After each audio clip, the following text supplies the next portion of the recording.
मेरे विद्यार्थी नमस्कार। कक्षा 10 की सामाजिक विज्ञान का अध्ययन करवाया जा रहा है और उसमें पहला जो अध्याय है वह है स्वर्णिम भारत काल से 1206 ईस्वी तक। मतलब हमारे भारत के बारे में अध्ययन करेंगे, लेकिन प्राचीन समय में जो भारत था वो स्वर्णिम भारत, मतलब उसको किस रूप में स्वीकार किया गया है, एक स्वर्ण से आभूषित भारत के रूप में। मतलब उस समय हम हर तरीके से क्या थे, संपन्न थे, हमारे किसी भी प्रकार की कोई कमी नहीं थी, हम धन धान्य से संपूर्ण थे। इस वजह से प्राचीन समय के अंदर भारत को किस नाम से जाना जाता था, सोने की चिड़िया के नाम से जाना जाता था। लेकिन यहाँ कई ऐसे विदेशी आक्रांत आए थे और उन विदेशी आक्रांतों की वजह से हमारे भारत को अनेकों प्रकार से कई दंश झेलने पड़े, जिसमें लूटा गया था भारत को, जिसमें यहाँ सिकंदर आया था, मुस्लिम आए थे, अरब आक्रांत था और अंग्रेज यहाँ पे कई सालों तक शासन करके गए थे, जिसमें हमें आर्थिक नुकसान, आर्थिक राजनीतिक सभी तरीके का, हमारी संस्कृति सभी तरीके का हमें नुकसान पहुंचा। लेकिन फिर भी भारत अपनी अर्थव्यवस्था को मजबूत करके निरंतर गतिमान रहा है और अभी भी वर्तमान में भी भारत गतिमान है। हम अध्ययन करेंगे स्वर्णिम भारत प्रारंभ से 1206 ईस्वी तक। अब देखो, प्राचीन समय के अंदर क्या है कि हम जो यात्राएं करते थे, क्या करते थे, यात्राएं,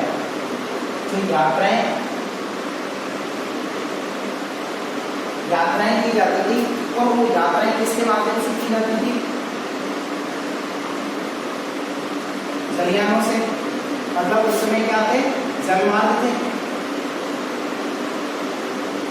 हवाई मार्ग थे नहीं, स्थलीय मार्ग थे, लेकिन इतने विकसित नहीं थे। मतलब उस समय बस, रेल वगैरह ये कोई साधन नहीं हुआ करते थे। लेकिन उस समय जो यात्राएं की जाती थी अन्य देशों की, वो अन्य देशों की जो यात्राएं की जाती थी वो जलयानों के माध्यम से, जल मार्ग के माध्यम से की जाती थी। उस समय हमारा प्रमुख जो मार्ग हुआ करता था वो जल मार्ग था और हमारे यहाँ पे कई ऐसी वस्तुएं उत्पादित की जाती थी जिसका हम क्या करते थे, व्यापार करते थे। हमारे यहाँ उत्तम क्वालिटी की कई चीजें बनाई जाती थी, कई ऐसे रेशम वगैरह उत्पादित किए जाते थे जिनका हम क्या करते थे, आयात और निर्यात करते थे। ठीक है, तो उस समय समुद्र पार, मतलब भारत, जैसे भारत है, अब भारत के यहाँ पे क्या आ गया, समुद्र, ये जो हिस्सा है वो समुद्र का है और इधर ये श्रीलंका है। अब इस देश से हम जो व्यापारिक रिश्ते स्थापित करेंगे वो किसके माध्यम से करेंगे, जलमार्ग के माध्यम से, जलयानों के माध्यम से हम यहाँ पे जाएंगे। वो समुद्र पार जो, अब इस समुद्र को पार करने के पश्चात इस राष्ट्र के अंदर हम जाएंगे तो ये जो रास्ता है, इस बीच का जो रास्ता, इसको जो पार किया जाएगा उसको इस अन्य राष्ट्र के रूप में, मतलब इस राष्ट्र को किस नाम से जाना जाएगा, द्वीपांतर। इसको किस नाम से जाना जाता है, द्वीपांतर। इसको द्वीपांतर कहते हैं। मतलब भारत के पार जितने भी राष्ट्र थे वो द्वीपांतर कहलाते थे। यानी समुद्र पार भारतीय प्रदेशों को किस नाम से जाना जाता था, द्वीपांतर के नाम से जाना जाता था। यहाँ एक क्वेश्चन भी बनता है कि समुद्र पार, क्वेश्चन है, समुद्र पार भारतीय, समुद्र पार भारतीय प्रदेशों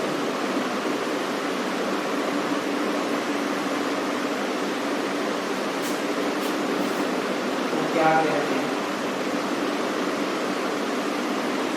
उनको द्वीपांतर, क्या कहते थे, द्वीपांतर। समुद्र पार भारतीय प्रदेशों को द्वीपांतर के नाम से जाना जाता था। तो ये जो द्वीपांतर है उनकी जो द्वीपों का अंतर, उस अंतर को दूर किया जाता था जल मार्ग के माध्यम से। इसके माध्यम से किया जाता था, जल मार्ग के माध्यम से। तो उस समय जो जल मार्ग थे वो बहुत ही बड़े क्या होते थे, शक्तिशाली जलयानों का प्रयोग,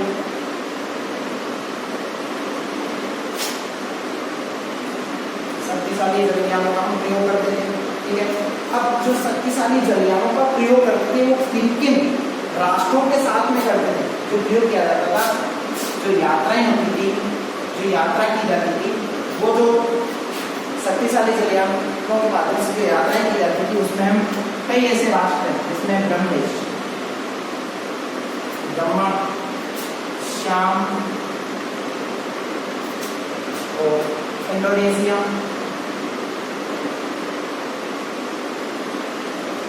मलेशिया आदि। ब्रह्मदेश, इंडोनेशिया, मलेशिया इत्यादि राष्ट्रों के साथ में उसमें क्या की जाती है, यात्राएं की जाती है। इनसे हमारे कैसे संबंध है, व्यापारिक संबंध है। कैसे संबंध है, व्यापारिक संबंध। हम व्यापार का आदान प्रदान करते थे, यानी लेन देन क्या करते, जो हमारे वस्तुएं उत्पादित होती थी हम उसका निर्यात करते थे, और जो हमारे यहाँ उत्पादित नहीं होती थी हम उनका आयात करते थे। इस तरीके से ये संपूर्ण जानकारी हमें किसी न किसी ग्रंथों के माध्यम से हमें प्राप्त होती है, कहीं से इतिहास विज्ञान के बारे में हमें जानकारी प्राप्त करवाते हैं। ठीक है, फिर सिंधु नदी, नाम सुना होगा आपने, सिंधु नदी सबसे बड़ी नदी है। ठीक है, भारत में सिंधु नदी जो कि 6,000 वर्ष पूर्व जरियाने का हुआ, मतलब सिंधु नदी से हमें जानकारी प्राप्त हो रही है। कौन सी नदी से, सिंधु नदी से। कितने हजार वर्ष पूर्व, 6,000 वर्ष पूर्व, 6,000 वर्ष पूर्व। इसमें किसका उल्लेख किया गया है, जलियान।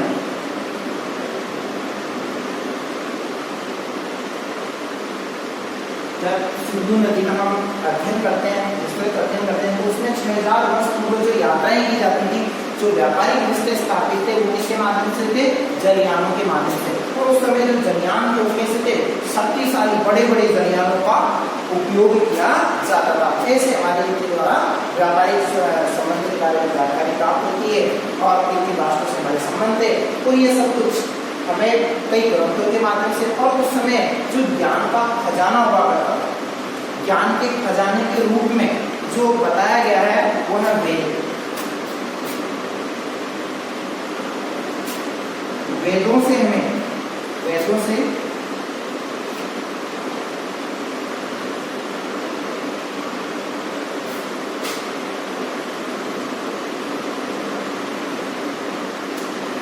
वेदों से जानकारी मिलती है। क्या जानकारी मिलती है कि ये उस समय क्या होते थे, विश्व ज्ञान का कोश, इसको किस रूप में स्वीकार गया है, विश्व ज्ञान का कोश।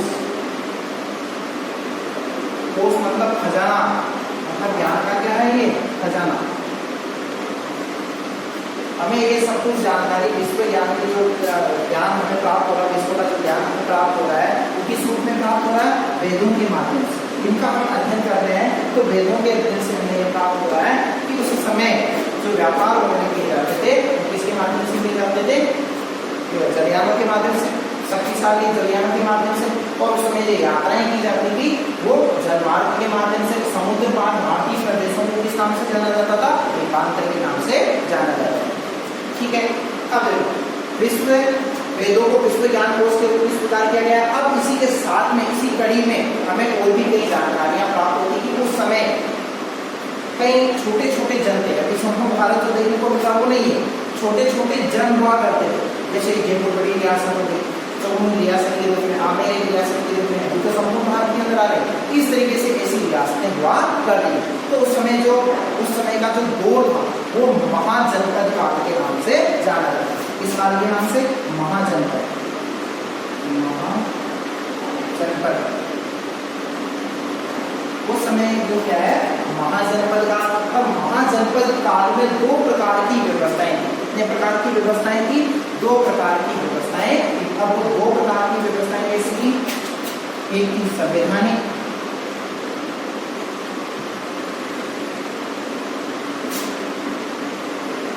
और दूसरी थी गणतंत्रात्मक। गणतंत्रात्मक व्यवस्था, यानी दो प्रकार की उस समय व्यवस्थाएं प्रचलित थी।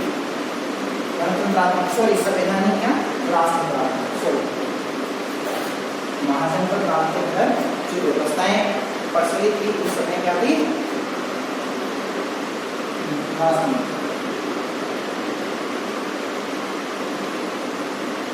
महाजनपद काल, महाजनपद दो प्रकार के बताए गए, यानी राष्ट्रतंत्रात्मक और गणतंत्रात्मक।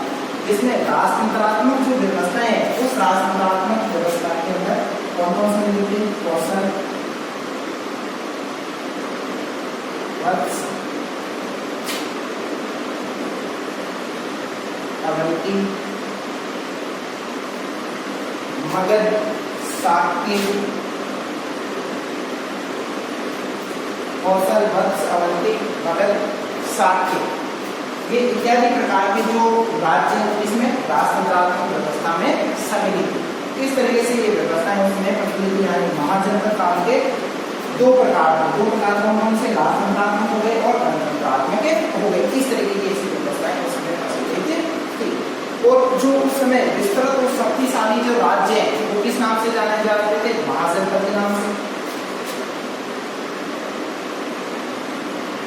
विस्तृत एवं शक्तिशाली, विस्तृत है शक्ति यानी विस्तृत मतलब बड़े और शक्तिशाली मजबूत खूब सेनाएं उनके पास में हुआ करती थी, बहुत बड़े वो राज्य हुआ करते थे। उनको किस नाम से जाना जाता था? महाजनपद।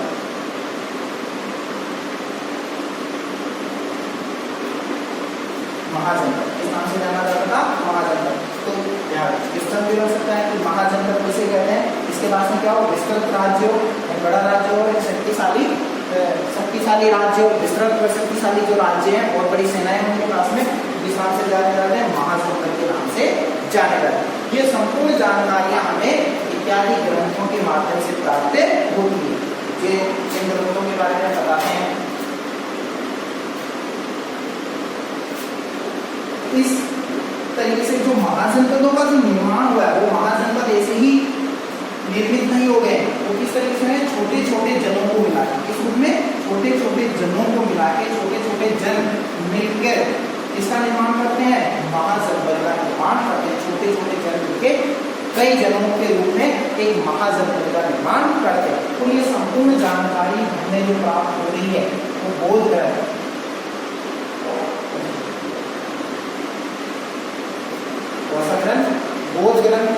बौद्ध ग्रंथ है अंगुत्तर निकाय।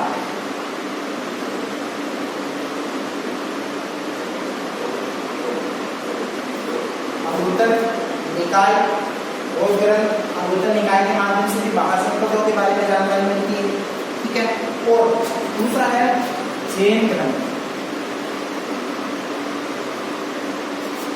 बौद्ध ग्रंथ, अंगुत्तर निकाय, जैन ग्रंथ, भगवती। कौन सा? भगवती। जैन ग्रंथ भगवती के माध्यम से और बौद्ध ग्रंथ अंगुत्तर निकाय के माध्यम से हमें जो इन ग्रंथों के अंदर जो उल्लेख है वो उल्लेख है इतने महाजनपदों का 16।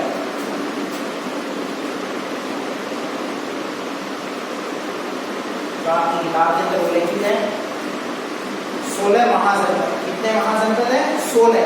मतलब ये हमें कैसे पता है कि 16 महाजनपद है? ये अंगुत्तर निकाय और भगवती के माध्यम से हमें क्या हो रहा है कि उस समय 16 महाजनपद हुआ करते थे। कितने? 16। प्रमुख जो ग्रंथ है, प्रमुख जो महाजनपद है जिसमें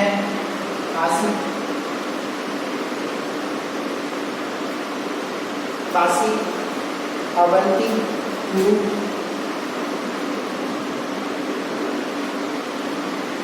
सुरसेन, काशी, अवंती, सुरसेन, मल, चेदी, वत्स, कौशल,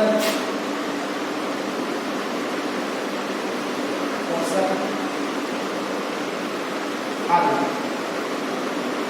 16 महाजनपद। तो अभी कितने हैं? काशी, अवंती, कुरु, सुरसेन इत्यादि मिला के कितने महाजनपद बनते हैं? 16 महाजनपद। और इन 16 महाजनपदों की जो जानकारी हमें ज्ञात हो रही है वो किसके माध्यम से ज्ञात हो रही है? इसके माध्यम से है बौद्ध ग्रंथ अंगुत्तर निकाय के माध्यम से हमें ज्ञात हो रही है और जैन ग्रंथ भगवती के माध्यम से ये हमें जानकारी प्राप्त हो रही है। इस तरीके से ये हमें जानकारी प्राप्त होती है। ठीक है। तो इस तरीके से ये 16 महाजनपदों का उल्लेख किया। अब उस समय तो ये 16 महाजनपद है, इसमें जो व्यवस्थाएं होती थी वो कैसी है? गणतंत्र। कैसी व्यवस्थाएं होती थी? गणतंत्र होती हुई। अब देखो उस समय जो गणतंत्र तो थे, ये गणतंत्र होते हुए भी 16 महाजनपद यानी महाजनपदीय व्यवस्थाएं तो थी, लेकिन गणतंत्र होते हुए भी, मतलब गणतंत्र का मतलब क्या है, शक्तियों का विभाजन रहता है, शक्तियों का विभाजन रहता है, अनेक प्रकार के उसमें राजा जनता के द्वारा निर्मित किया जाता, जनता के द्वारा बनाया जाता है। तो गणतंत्र ये व्यवस्थाएं होते हुए भी, गणतंत्रीय व्यवस्थाएं होते हुए भी जो शासक है, जो शासक है वो कौन होता था, कुलीन वर्ग, यानी शासन व्यवस्था किसके हाथ में होती थी, कुलीन वर्ग, कुलीन वर्ग के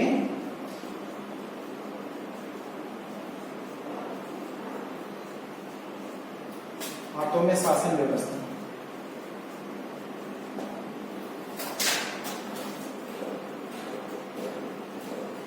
कुलीन वर्ग के हाथों में क्या होती थी, शासन व्यवस्थाएं होती थी।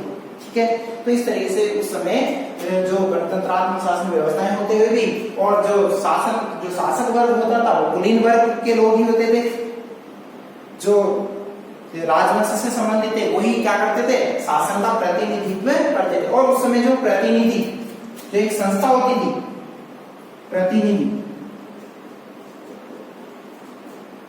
प्रतिनिधि संस्था, उसे क्या क्या कहते थे, संतागार, क्या कहते थे, संतागार, प्रतिनिधि संस्था, इसे संतागार के नाम से जाना जाता था। किस नाम से जाना जाता था, संतागार के नाम से जाना जाता था। और उस समय ये संस्था यानी जनपदों, इनकी जनपदों,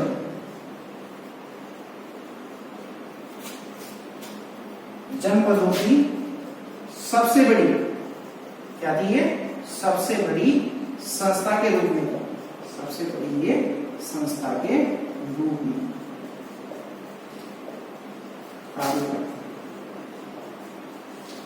यानी जनपदों के अंदर सबसे बड़ी संस्था के रूप में कौन होती थी, संस्थागार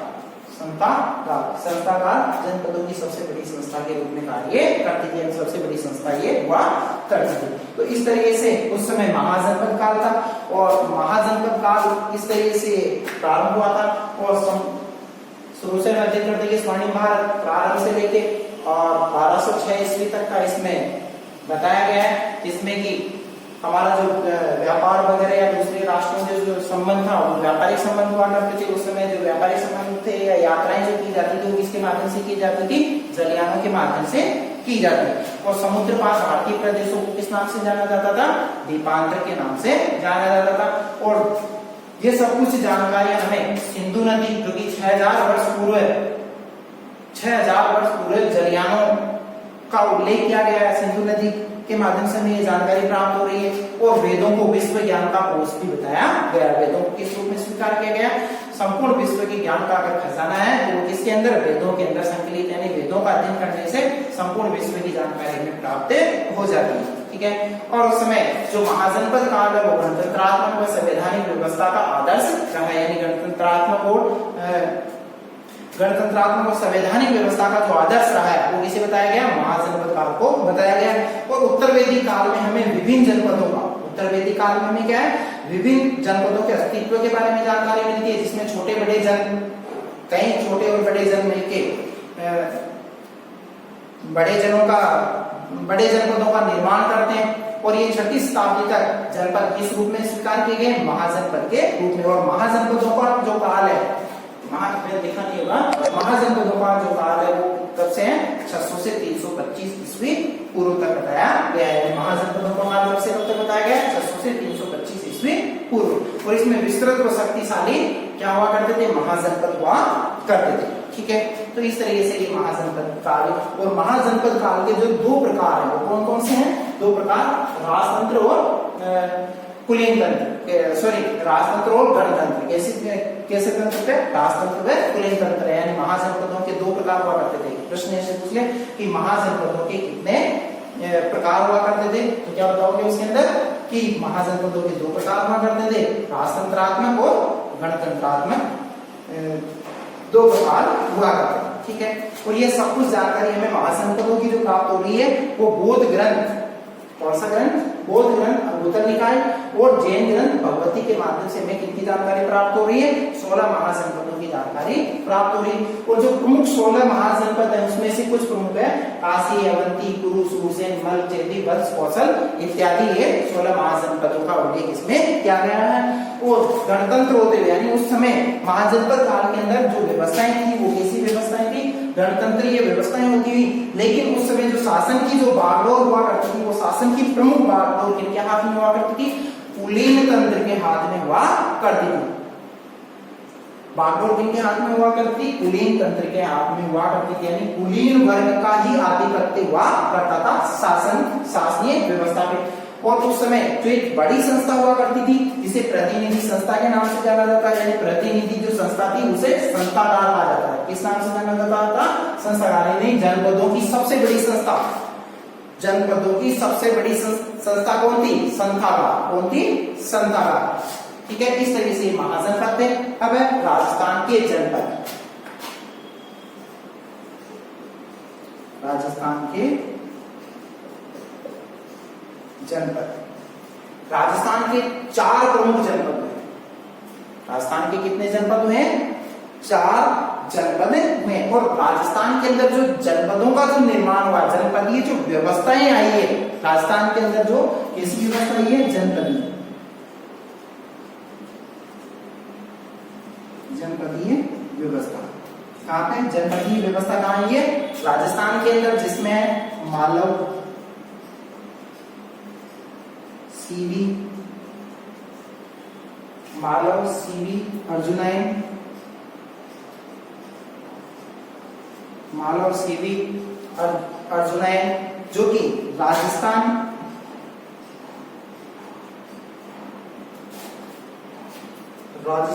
पूर्वी भाग में जनपदी। और ये यानी मालव, सीवी, अर्जुनैन, इन प्रमुख जातियों ने, मालव, सीवी, अर्जुनैन प्रमुख जातियों ने राजस्थान में कैसी व्यवस्था की शुरुआत की है, जनपदी।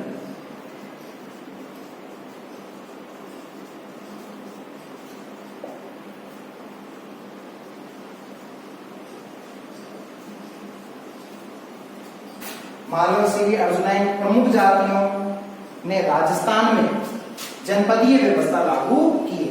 किसकी, ये प्रमुख जातियां हुई है। और इन जातियों के माध्यम से राजस्थान के अंदर कैसी व्यवस्थाएं आई है, जनपदीय व्यवस्था की शुरुआत की गई। इसमें प्रमुख जनपद हुए 4। कितने प्रमुख जनपद हुए, 4 प्रमुख जनपद हुए। और 4 प्रमुख जनपदों के अंदर नंबर 1 चांगल, नंबर 2 सीवी, सूरसेन,